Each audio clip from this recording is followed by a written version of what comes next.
How to insert a link in your Canva resume. Hey guys, in today's video, I will show you how to add a clickable link into your resume using Canva. Let's get started.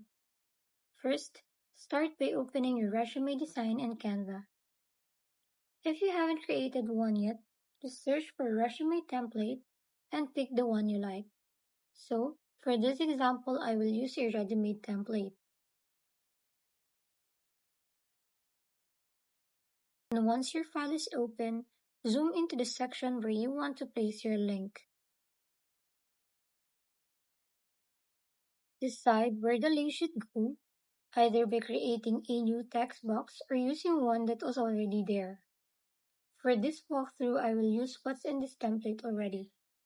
Just a quick tip, make sure that the link is in its own text box.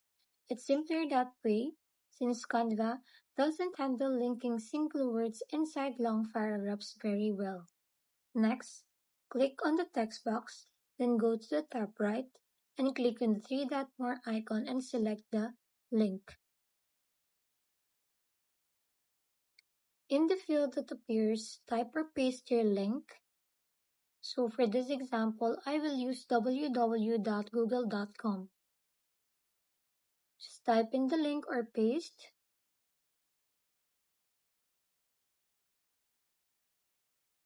Then click Done. When you are ready to download your resume, just click Share,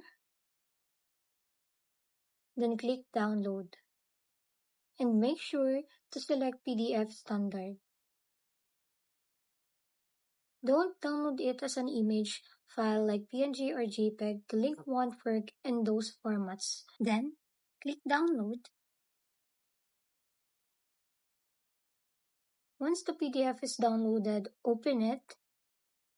When you hover over the www.google.com link text, it should become clickable. And clicking it should take you to the link you added.